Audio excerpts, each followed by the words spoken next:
Imagine a hypothetical situation where you and your spouse have been given this challenge to prepare a dish.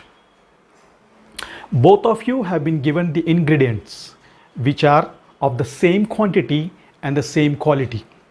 So both of you go ahead and complete the dish. When the process is complete, what happens? What do you think? Whose dish will be more perfect?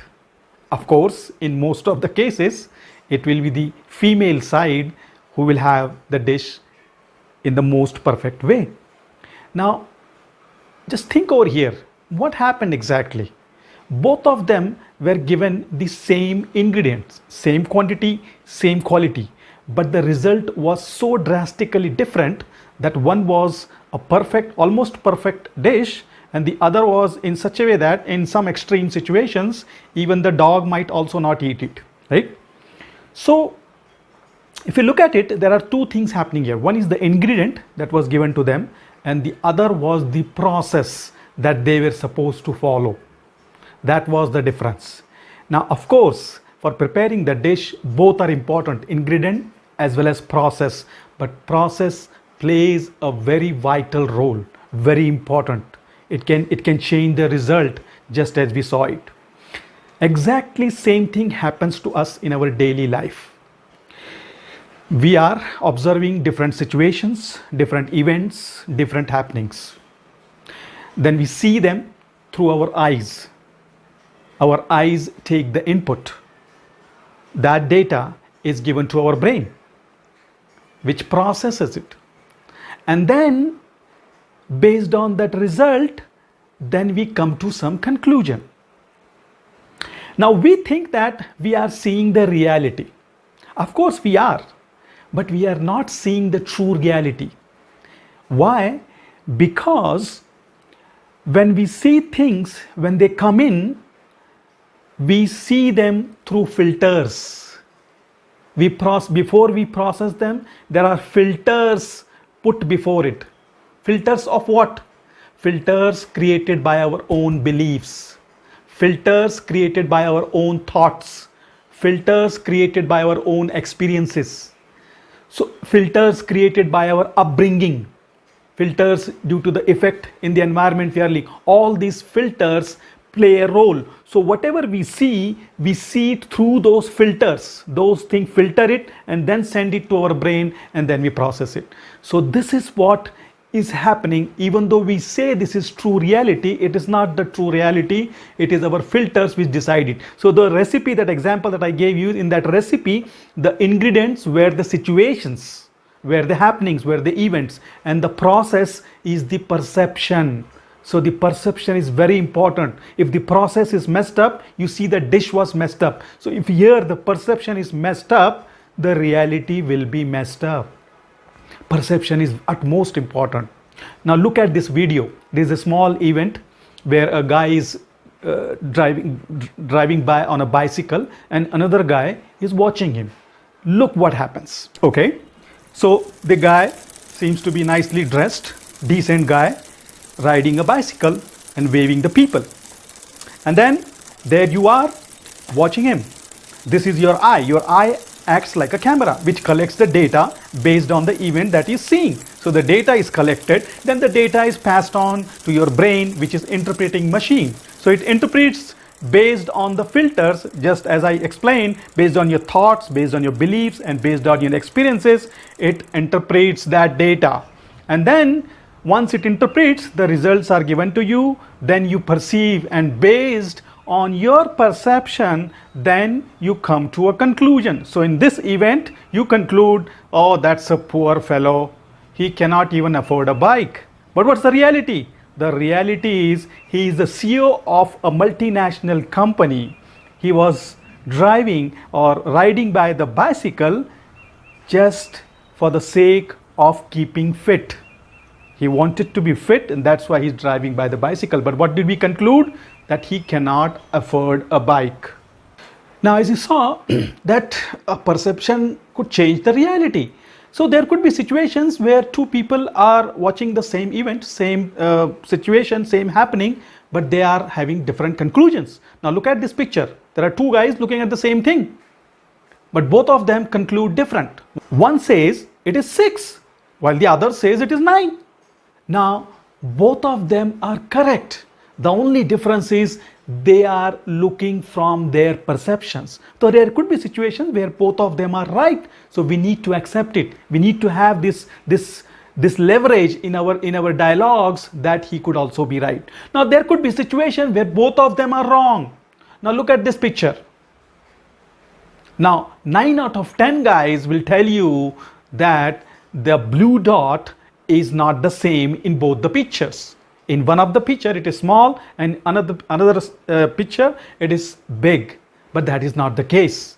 In both the pictures the blue dot is exactly of the same size. It's just the surrounding or the environment which is making us feel that the size of the blue dot is different. That could be another situation. Or there could be some situation where someone is intentionally playing with our perception. Someone is intentionally manipulating things, especially in today's world. It could be the media that plays with us. Look at this picture. When you take a look at the picture, what the media can tell you is somebody has committed a suicide by hanging themselves.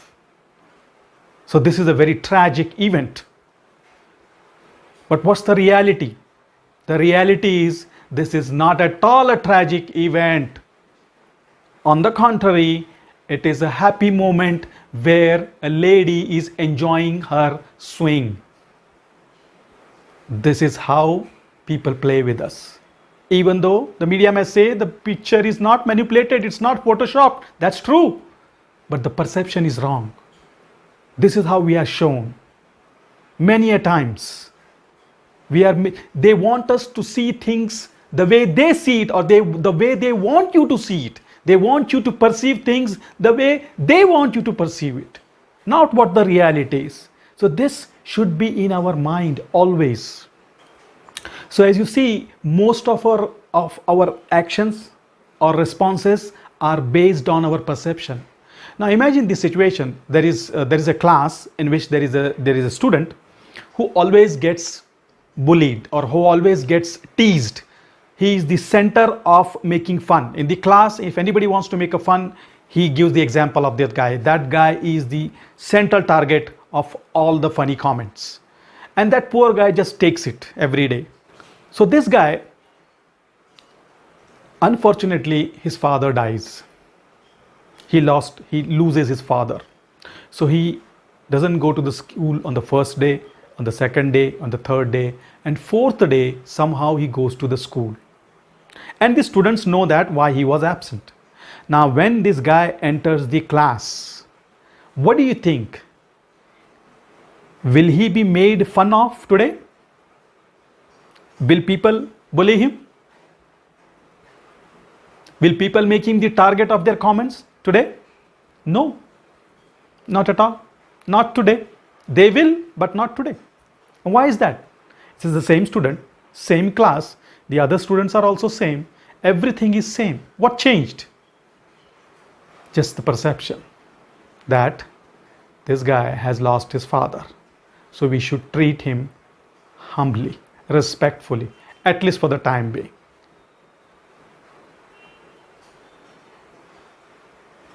There is a guy who has got a new job. He's very happy about it. This is his first day. He gets up in the morning, gets ready, and he's off to the work. He's driving the car. Now on his way, there is a small stretch of road where only one car can pass by. And when this guy reaches that part of the road, he sees that there is a car already in front of it. Now there is no room to overtake it. It's just single lane. So this guy is observing that the guy in front of his car is driving very, very slowly, utmost slowly, very slowly.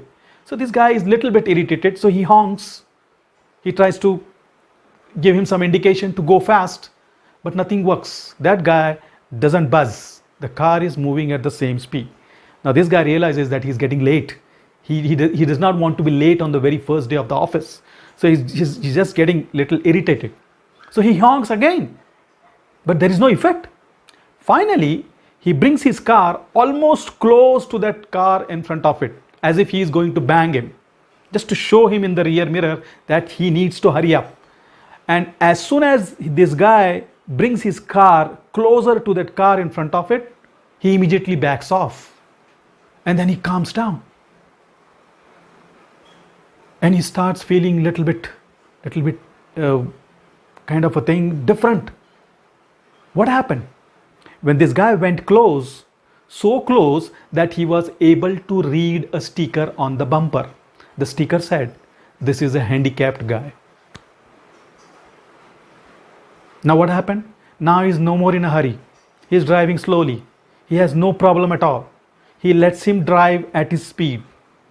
He has no issue at all. Everything changed. Now what changed this? The car is the same. The event is the same. He's still getting late. Everything is same. His perception changed just because of that label. Now, this is the strange thing. To modify, to change our behavior to a good one, to a better one, we need these labels on the people. Why do we need these labels on the people? Why can't we treat them as human beings or as they deserve to be treated without the label? We need the label that this guy has lost his father. We need the label that this lady is just divorced. We need the label that this is an orphan. We need the label that this guy is depressed. This guy has lost a job. When we get this label, we suddenly change our behavior. Can't we not behave the same way without the labels? Would it not be an ideal world that we treat everybody as human beings and we treat them the same as we would treat them with the labels? Stephen Covey, the author of the book 7 Habits of Highly Effective People, he cites a very good example or a very good event that he faced, which is a perfect example for this. He was, this is the New York scene, he was traveling in a subway. Subway means you could say like a metro train here, right? So he was traveling in a subway and there were few people there.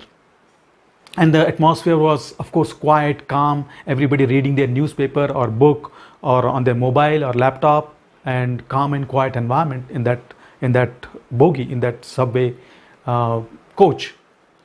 Suddenly, at the next station, a man with couple of his kids board the subway. And as soon as they enter the coach, this man, the father, sits beside him and the kids start running helter-skelter here and there. They are running, they are making sound, they are pulling things, they are pulling the newspaper that the guy is reading, they're jumping here, they're jumping. It's all, the whole environment is disturbed. There's chaos everywhere. And their father, as soon as he sat down, he just went into sleep or just closed his eyes. And his children are creating all kinds of problems. Now, here, Stephen is watching all these things and he's like, what kind of a person is this? Who does this? I mean, he needs to take his responsibility. That's what he's thinking in his mind, that this guy needs to be more responsible. How can he just leave his kids and go into sleep? The children are creating so much problem. So the irritation reaches to such a level that finally Stephen gathers his courage and wakes up this man and tells him, brother, you need to do something about your kids. They are creating too much problem here. So when this man wakes up, he realizes and he says, yes sir, I think so. I need to do something about it. Actually, the fact is we are just coming from the hospital. They lost their mother. My wife just died. Now, the moment he was to hear this, everything went for a toss. He was just completely devastated. Now his perception completely changed. He was looking with a different eyes toward this person. He asked him what can he do to alleviate his problem. Is there anything that he can do to help him? So now that the situation is the same, the kids are still playing around, running around, but now the perception is altogether different. So, what do we learn from this? We learn some lessons from this. First and foremost, we should be perception conscious mind. We should have a perception conscious mind. Our mindset needs to be having a shift into it. Second thing, we need to listen to others, not just always convey our own story. We need to listen to. Third and important thing, we need to stop judging other people. We need to stop judging people.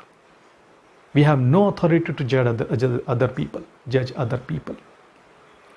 And the last and the foremost, when we are arguing or debating with someone, we should always keep the room that maybe I could be wrong, my perception could be wrong, or maybe we both are right in our own view.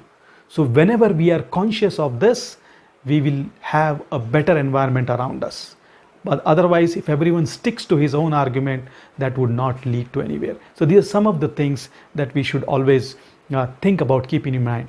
One last thing, that the videos that we are creating, they are not being created just for the sake of it, or just since still we are in the lockdown period, to something to pacify you, something to motivate you. Of course, that is the intention, but the topics are handpicked, and the topics are such that we need to start implementing these things in our life. First of all, we need to do it, I need to do it, and of course you need to do it. Just watching it, enjoying it, forgetting is not going to help. These videos are created with the topics which are going to make our life better. Which are going to improve the quality of our life.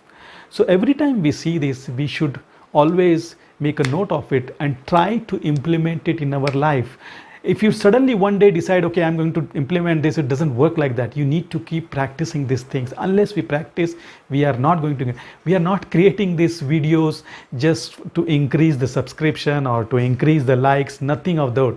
No, because see, I don't even have the social media presence. I don't use any social media except WhatsApp for the messages and YouTube to upload the messages. I don't use social media. No Facebook, no Twitter, no Instagram, whatever it is. I don't have any of those. So this is not done to get the exposure or to get all those social media presence. No, this is for some purpose. So I urge, first of all, myself and all of you, take benefit of this. May Almighty God help us to make our environment and others' life more beautiful, more happier around us. Nashhadu an la ilaha illa anta nastaghfiruka wa natubu ilayk. Assalamu alaikum.